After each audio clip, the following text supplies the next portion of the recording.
court or a field storm. Pretty crazy.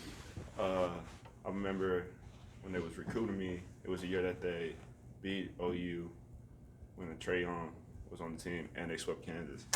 And both times they swept the floor, both times I was here, I didn't do it. I was mad. I regretted it.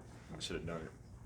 But, oh yeah, finally my junior year, took longer than I expected, but, you know, can't blame nobody, really, because COVID really, like, stopped that.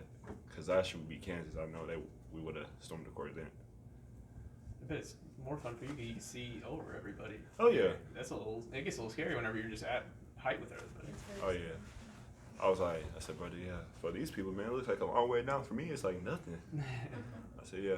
I was looking for a bunch of people. I was like, yep. I'm not going that way. I'm going this way. I see a bunch of people this way. A little creek, but alley that way, so I'm going that way. It was fun, though. It was a great time. Now that you've had a couple more weeks to practice against Moose, obviously you missed a lot of preseason time. What have you guys been able to? I imagine you guys have been able to learn from each other quite a bit. Oh yeah, me and Musa. Funny story. Like Musa and me will always talk a lot of mess to each other. Like when I was hurt and like when I was like on the verge of coming back, he'd always be like, "Oh, get back," and I'll tell him, I'm almost here, bro. I'm like, so like, don't do that. Like don't do that. And you know, me and him talk our mess the first day. Me and him, we battled and everything like that. And Musa, me, like we just bring out the best in each other. Like he gives me pointers, I give him pointers. You know, so that relationship is just gotten better and everything like that. It was always been great, but you know, when like you compete at a high level, it shows like more that you know you and that person really care about each other and stuff like that, and you're willing to do all this to just make this person better, regardless if it's, you know, kicking their ass when they're having a bad day, stuff like that. So, yeah, no, our relationship and us competing, you know, we learn a lot from each other. Through you guys' career here, it seems like it always happens at the beginning of the year where you guys kind of play these teams close that maybe people expect you to be blown out, and then you kind of get better and better as the year's going. Kind of what contributes to that, do you think? Hard coaching, accountability, and really just like being mentally ready for that scenario, because like, you know, most people play easy games at the beginning of the season so the record could look pretty, you know, and then like try to like show like, okay, like they're a good team now because they're playing these kind of teams. But what happens like when it's conference time, like how they're gonna look then? And like for us, it's like we play teams that people expect us like blow out people. Teams that, like we play the teams that like most people would like, you would look on the schedule and be like, yeah, okay, they're supposed to blow them out by like 30, 40 points.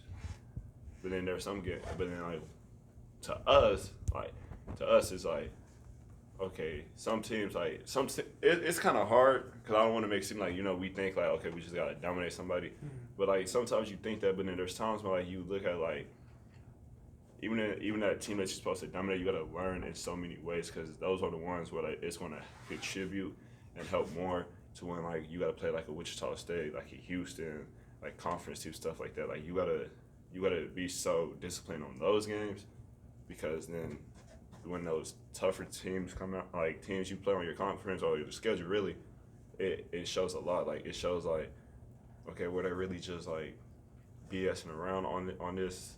Like they're little teams, or did they like really like gain something out of it? And like that's how I view like the teams that we didn't play, we always viewed it less and we got better from wins or losses. And this Wednesday is gonna be a tough one, man. Y'all, most people remember what happened my freshman year, and here got embarrassed, and Coach Mike don't want to see that again.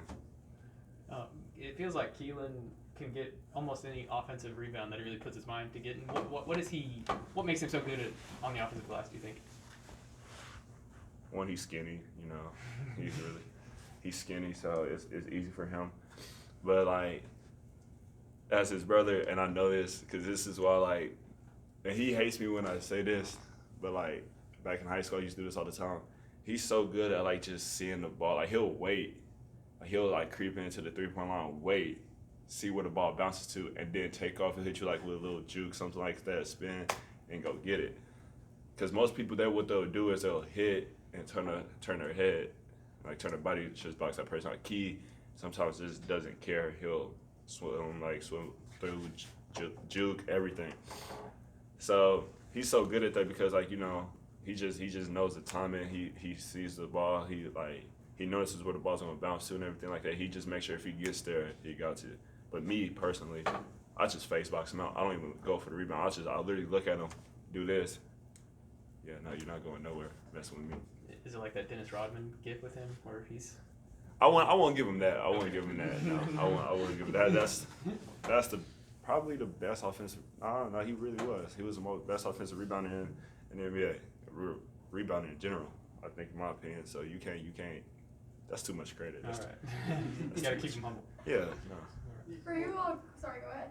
Go ahead. Oh, thanks. For you all growing up as brothers, was that like a conscious thing, like you all wanted to have different rebounding strategies, or is it just kind of something that you all just started doing stuff differently? It's really just started doing something differently. Like honestly, like when we first started basketball, there was only one thing that, and you can ask my dad, you can ask really anybody that like watched me and Key growing up. The only two things that, like, one thing me and Keelan knew by ourselves that what we was good at and that we stuck by was Key could shoot the ball. I could block shots. That was it. Anything else was just like, it just happened really. So, like Key, I didn't know Key could be a good offensive rebounder. I like literally he just started doing that at one point when we got into, and really like in high school. And because my high school coach said like a slick comment, and he was like, "Okay, bet." Because when like Key hates when people like talks to him, so he'll just like, or really coaches do it. He really hates when coaches do it because then like it's just like, "Why are you saying that?" And he was like, "Okay, bet," and it just made him mad, and he just started doing that, and it just stuck with him.